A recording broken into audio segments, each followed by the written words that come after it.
मेरा नाम गुलाम बीबी है। मेरा गांव सदकाल है। बहुत गरीब गए हैं, बहुत गरीबी थे हैं। मुश्किल से टाइम पूरा करने पे उन भी मजदूरी है।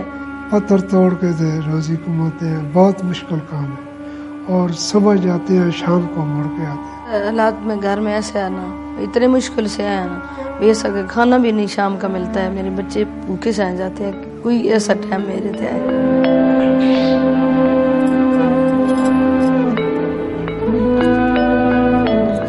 रात में ए जी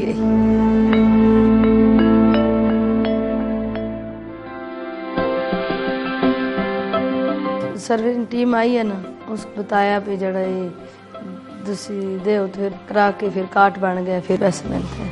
मेरे सासू माँ ने डॉल खरीदा था और उसके साथ पैसे के साथ अल्लाह ने शुक्र है कुछ गुजारा चलते हैं। फिर गाना शुरू करती, फिर बच्चा मुश्किल से पाल के बड़ा किया। सपोर्ट जी बहुत अच्छी है, बहुत मिलती है। हर रोजे च भी मिलती है बंदे भाई। असी इस बार मिलन रोजा का सौदा लेके आए हैं भाई। फिर जो बेटे हैं ना उन्होंने पढ़े, हम जो बेटे हैं ना बच्चे को पढ़ाया तो बहुत भाई जरा जी खुशी आ रही है भाई। अल्लाह जी बेटा मेरा पढ़े हुआ होता है, खुशी है।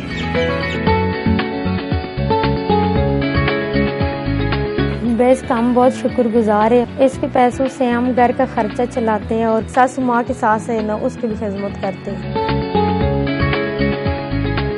बेस की मैं बड़ी शुक्रगुजार हूँ जी। मेरे शिकायत से बेहतरी आ गई है, मेरे से बहुत सपोर्ट हुई है उसकी, तो बहुत मैं खुश हूँ।